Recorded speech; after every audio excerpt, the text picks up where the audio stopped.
दिल्ली का एक पुराना धूल भरा घर। पुलिस अंदर जाती है और उन्हें एक बहुत ही आम सी लाल डायरी मिलती है। उसमें सिर्फ कुछ नाम और तारीखें लिखी हैं। कोई भी इसे एक बोरिंग सी लिस्ट मान लेगा, है ना, या किसी का अपना निजी हिसाब किताब मानकर मालखाने में डाल देगा। बिल्कुल, किसी को शक भी नहीं होगा। राइट, लेकिन ये डायरी महज एक लिस्ट नहीं थी, ये एक पूरा ब्लूप्रिंट था। आज हम जिस स्रोत सामग्री का इस खास चर्चा में विश्लेषण कर रहे हैं वो है the crimson laser of unsolved ends. यह एक ऐसे मामले का दस्तावेज है जो साल 2011 में दिल्ली में सामने आया था। आज का हमारा मिशन इस गहन विश्लेषण में ये समझना है कि कैसे एक साधारण सी लाल डायरी शहर के सबसे खौफनाक और अनसुलझे रहस्यों में से एक बन गई। तो चलिए इसे थोड़ा और गहराई से समझते हैं। बिल्कुल, क्योंकि ये मामला सिर्फ एक अपराध का नहीं है, बल्कि ये इस बात की एक स्टडी है कि कैसे हम अपने आसपास की सबसे खतरनाक चीजों को पूरी तरह से नजरअंदाज कर देते हैं। ये मनोविज्ञान के नजरिए से बहुत ही सटीक बिंदु है। जब हम आपराधिक इतिहास का अध्ययन करते हैं ना, तो एक बात बहुत स्पष्ट रूप से उभर कर आती है कि असली खतरा, मतलब जो सच में खतरनाक है, वो कभी भी अपने घोषणा करके नहीं आता। राइट, वो ढोल नहीं पीटता कि मैं आ गया हूँ। सही कहा। वो हमारे रोजमर्रा के जीवन के उन हिस्सों में छिपा होता है जिन्हें हमारा दिमाग पूरी तरह से सुरक्षित मान चुका होता है। जैसे वो लाल डायरी। बिल्कुल, एक लाल डायरी, कुछ पन्नों पर लिखे नाम और तारीखें, ये एक ऐसी चीज है जो किसी के भी घर में मिल सकती है। इसे देखकर किसी के मन में खतरे का सायरन नहीं बजता। मनोविज्ञान में हम अक्सर इस बात पर चर्चा करते हैं कि हमारा दिमाग हर चीज का एक पैटर्न बनाता है। जो चीजें उस सामान्य पैटर्न में, उस खांचे में फिट बैठती हैं, दिमाग उन्हें एक सुरक्षित श्रेणी में डाल देता है और फिर उन पर ज्यादा ध्यान नहीं देता। बिल्कुल, उन पर विचार करना ही बंद कर देता है। और यही बात मुझे इस कहानी के शुरुआती हिस्से में सबसे ज्यादा हैरान करती है। अच्छा। स्रोत सामग्री के अनुसार जब पुलिस को पहली बार वो डायरी मिली तो उन्होंने इसे बस एक पर्सनल नोटबुक समझा। लेकिन अगर मैं पुलिस की जगह होता, खैर शायद मैं भी इसे नजरअंदाज कर देता। ज्यादातर लोग यही करते। मेरा मतलब है दिल्ली जैसे बड़े शहर में जहां पुलिस रोज मर्डर वेपन्स या खून के धब्बे या टूटे हुए तालों की तलाश करती है, वहाँ एक लाल डायरी को देखकर कोई मर्डर इन्वेस्टिगेशन कैसे शुरू कर सकता है? तो इसका मतलब क्या है? यही तो। ये तो वैसा ही है जैसे किसी क्राइम सीन पर कोई पुराना फोन चार्जर मिल जाए या कोई ग्रोसरी की पर्ची मिल जाए। बिल्कुल, एकदम आम चीज। लेकिन एक पुलिस वाले की तो ट्रेनिंग यही होती है ना कि वो सामान्य चीजों के पार देखे। फिर वो इतनी बड़ी चीज से कैसे चूक गए? यहाँ सबसे दिलचस्प बात यह है कि पुलिस की ट्रेनिंग भी इंसानी दिमाग की बुनियादी संरचना को, उसकी बनावट को पूरी तरह से नहीं बदल सकती। समझा नहीं, मतलब? देखिए, हमारे दिमाग में एक तरह का फिल्टर सिस्टम होता है जिसे हम एक कॉग्निटिव बायस या संज्ञानात्मक पूर्वाग्रह कह सकते हैं। ओके। ये फिल्टर हमारे आसपास की, मतलब हजारों जानकारियों में से सिर्फ उन्हें ही प्रोसेस करता है जो उस वक्त जरूरी या प्रासंगिक लगती है। तो जो काम का नहीं लगता उसे फिल्टर आउट कर देता है। एकदम सही। एक जांच अधिकारी जब किसी अपराध स्थल पर जाता है तो उसका दिमाग असामान्य चीजों को खोजने के लिए प्रोग्राम्ड होता है। डायरी में लिखे नाम और तारीख है, अपने आप में कोई अपराध तो है नहीं।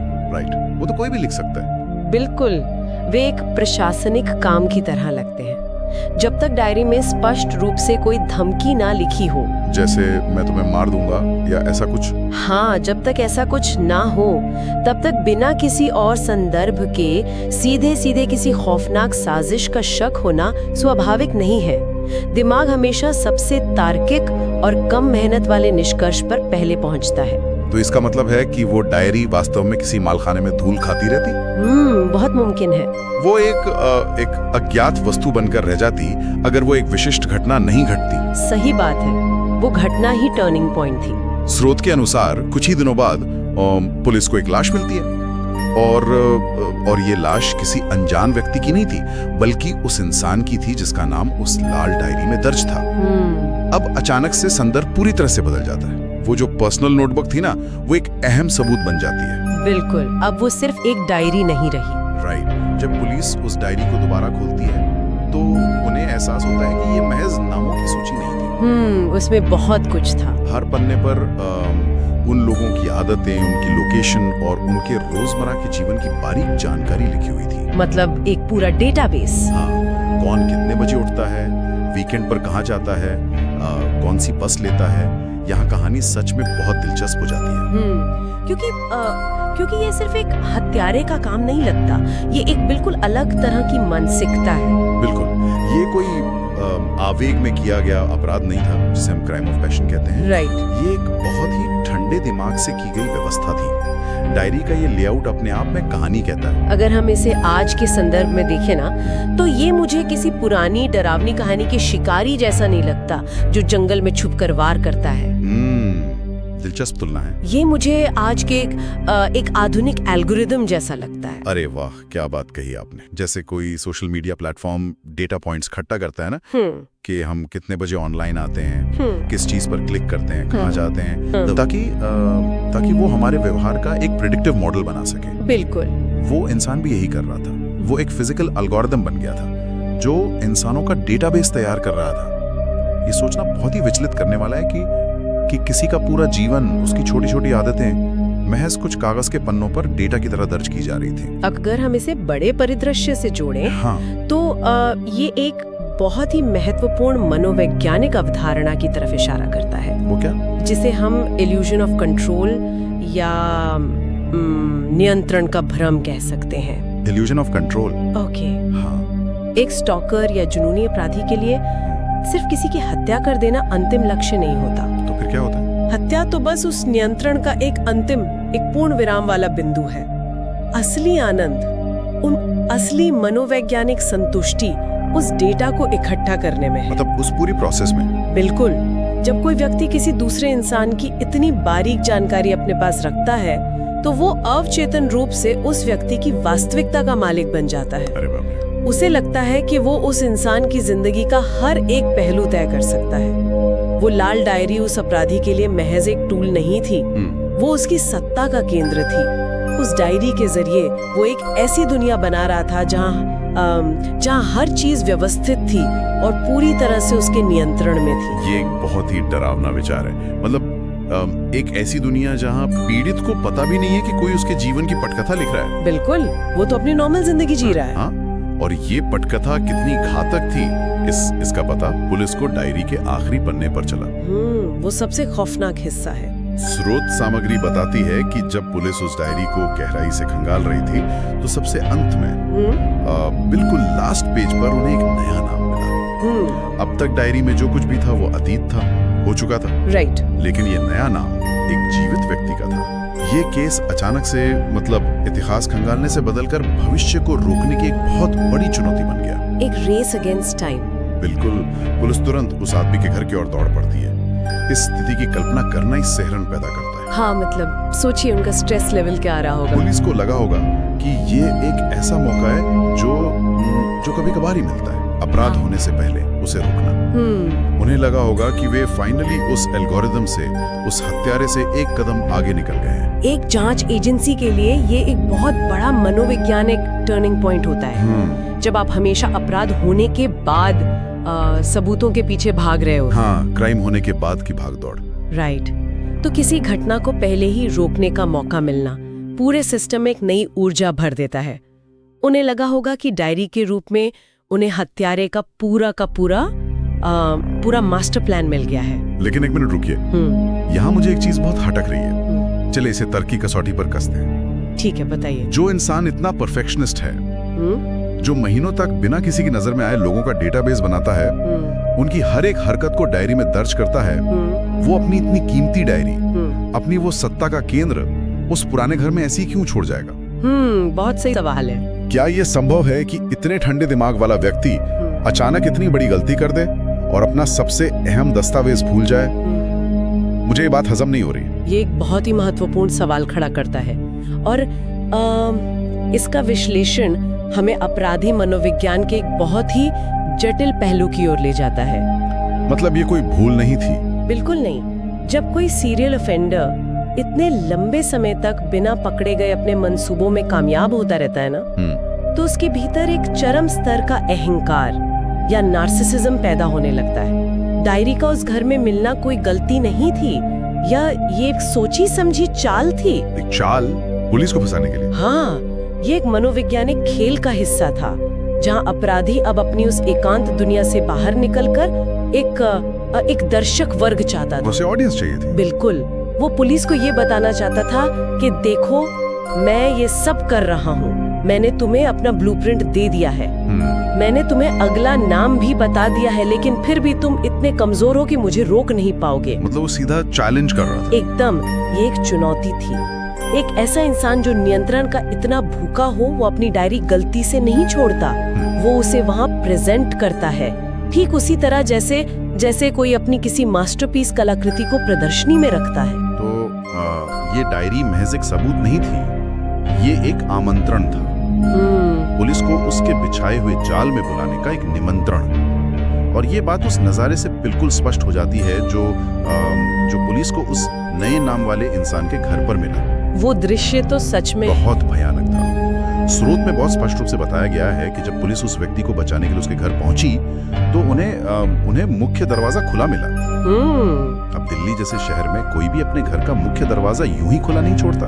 बिल्कुल नहीं, ये तो असंभव है। ये अपने आप में एक बहुत बड़ा रेड फ्लैग था। जब पुलिस अंदर दाखिल हुई तो उन्होंने देखा कि घर का सारा सामान बिखरा पड़ा है, कुर्सियां उल्टी पड़ी हैं, टेबल खिसका हुआ है। ये स्पष्ट था कि वहां एक हिंसक संघर्ष हुआ था, कोई लड़ाई हुई थी। राइट। लेकिन सबसे खौफनाक बात ये थी कि उस इंसान का कोई नामो निशान नहीं था जिसे बचाने वो गए थे। वो शख्स गायब था। वो खुला दरवाजा और बिखरा हुआ सामान महज एक क्राइम सीन नहीं था जी। वो एक मंच था, एक स्टेज जिसे पुलिस के देखने के लिए ही तैयार किया गया था, जैसे किसी नाटक का सेट हो। बिल्कुल। बिखरा हुआ सामान ये दर्शाता है कि वहां नियंत्रण खोने की एक बहुत बड़ी घटना हुई थी। पीड़ित ने अपना नियंत्रण खोया और अपराधी ने शारीरिक रूप से अपना प्रभुत्व स्थापित किया। और उस प्रभुत्व का सबसे खौफनाक सबूत उस कमरे की दीवार पर था। पुलिस की नजर दीवार पर गई जहां खून से एक इबारत लिखी थी, सिर्फ एक लाइन, अब अगला नाम कौन होगा। बाप रे।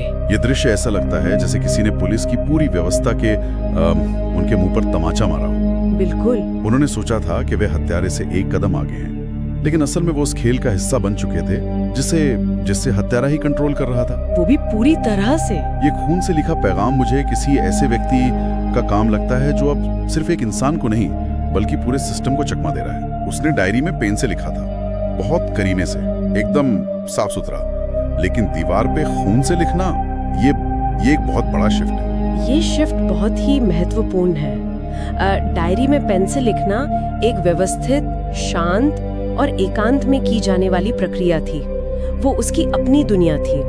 लेकिन दीवार पर खून से लिखना एक बेहद सार्वजनिक और अराजक कृत्य है। खून का इस्तेमाल जानबूझकर किया गया था, क्योंकि वो डराना चाहता था। हाँ, क्योंकि खून सीधे तौर पर जीवन और मृत्यु का प्रतीक है। वो सिर्फ पुलिस से बात नहीं कर रहा था, वो उन पर हावी हो रहा था। वो अपना पावर दिखा रहा था। राइट। और उस पैगाम का वाक्य विन्यास देखिए, मतलब उस सेंटेंस का स्ट्रक्चर देखिए। वो कोई स्टेटमेंट नहीं देता, वो एक सवाल पूछता है, अब अगला नाम कौन होगा। उसने ये नहीं कहा कि मैं और मारूंगा, उसने सीधा सवाल दागा। बिल्कुल। और एक सवाल हमेशा सामने वाले से जवाब या भागीदारी की मांग करता है। इस एक सवाल के जरिए उसने पुलिस को सिर्फ जांचकर्ता से हटाकर अपने खौफनाक खेल का एक भागीदार बना दिया।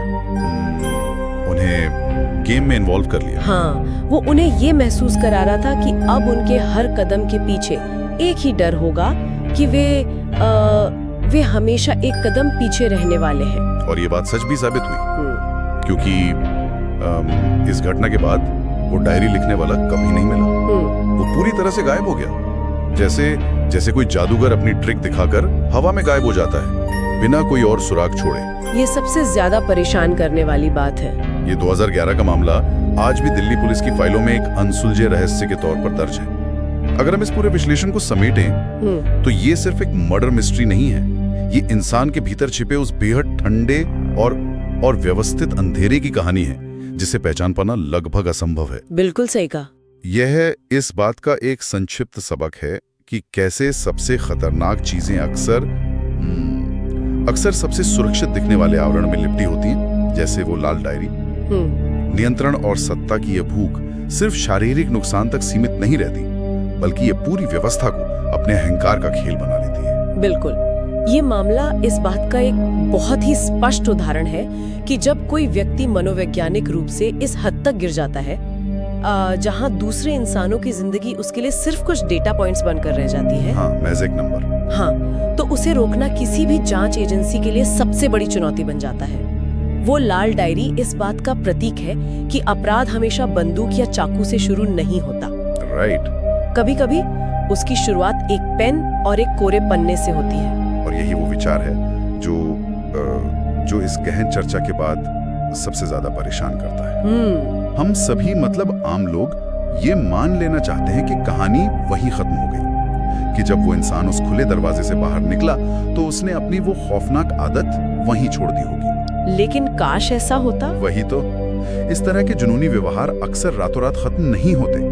अगर वो कभी पकड़ा नहीं गया तो इस बात की क्या गारंटी है कि उसने अपना काम बंद कर दिया होगा? कोई गारंटी नहीं है। ये सोचना ही रोंगटे खड़े कर देता है कि शायद आज भी इसी शहर में या किसी और शहर में भीड़ के बीच बैठा कोई व्यक्ति चुपचाप किसी को ट्रैक कर रहा है। हो सकता है वो आप किसी नई डायरी में लोगों की आदतें, उनके बस का रूट, उनके कॉफी पीने का समय दर्ज कर रहा हो।